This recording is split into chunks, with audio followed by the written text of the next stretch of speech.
Hello, and welcome to the course of U.S. history. I'm your host, Mr. Samuelson. Last time we were together, we looked at Spanish missions and how Spain liked to use religion to try to control Native Americans and to expand their North American empire. Today, we're going to leave Spain behind and talk about New France and a couple of others and see how they spread their colonial empires. Let's begin at the beginning. In 1534, Jacques Cartier sailed up the St. Lawrence River.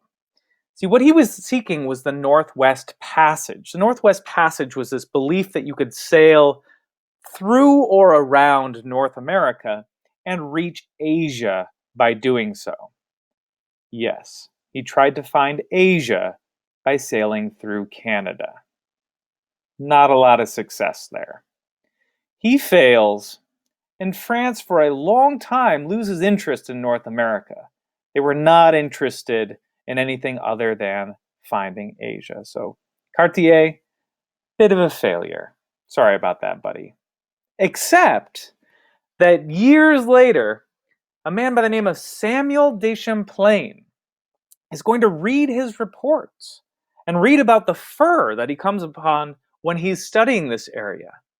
And he says, hey, there's potentially a great market here. Fur was all the rage in France, and they had kind of depleted their fur supplies by cutting down almost all their forests. So, how to get fur? Well, Cartier wrote about a lot of fur in Canada, so let's go check that out. Champlain takes his men, sails right up the St. Lawrence River, and sets up a trading post to get access to North American furs. 1608, he establishes the very first French settlement in North America, Quebec, which is the modern capital of Canada. Now, they kind of have a rough go during that first winter. Focused a little bit too much on trading for furs and maybe not enough on trading for food, kind of an important thing. And only 8 of his 27 men survived that first winter. But Quebec does survive. And more settlers or more traders do arrive in Quebec to help that settlement grow.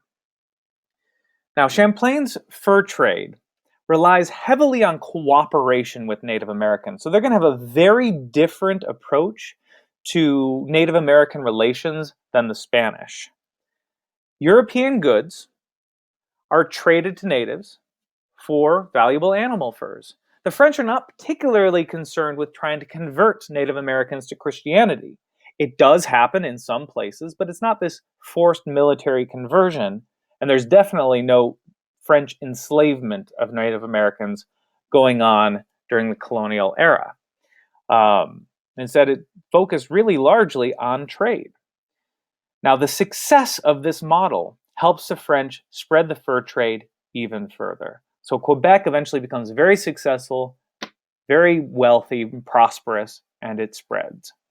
Fur traders go everywhere they can, and they spread out and they claim the entire Great Lakes region and the Mississippi River Valley for France. So France has claimed much of Canada, Great Lakes, and what they call Louisiana. Louisiana is the Mississippi and Ohio River valleys. Now, few Frenchmen actually wanted to settle in this region. It was not popular. Life in France was good at the time. France was wealthy and prosperous, and it was good to be in France. So not a whole lot of Frenchmen wanted to leave that behind and come for this rugged life in the New World. So mostly they just get traders, and they never have a large French population. Now, Native Americans, however, are going to do for the French what they didn't for the Spanish, and that is protect French claims. They look around, and the Spanish are treating them horribly, Native Americans horribly. The English are not treating Native Americans all that well either, and we'll get into that in a future lesson. The French are by and large allowing them to practice their own religions, do their own thing, just trade with us. And the natives are saying, hey, we get a lot out of this trade as well too. This is good for us. And so they do, on a number of occasions, join with the French and help support them. There is something called the French and Indian War, which was not a war between the French and Indians. It was a war against the French and Indians, where the French and Indians were on the same side. We'll get to that in a little bit. Now, I did say that we'd talk about some others, and we are going to very briefly do so, because the Dutch and the Swedes are also in this area. They're going to see the success of the French, and they kind of get on board with that style of colonization where they really focus mostly on the fur trade. And in this, you get New Netherlands. If you are Dutch, you are from the Netherlands. So the people of the Netherlands are the Dutch. Can be confusing sometimes. And then we also have New Sweden, where the Swedes are settling. So these two colonial areas right here. Now, this smaller New Sweden, New Sweden was just down here, settlement was absorbed by the Dutch. The Dutch do eventually take over this colony, and then the Dutch themselves are eventually taken over by the English. So neither of those colonies really grow, never become very significant.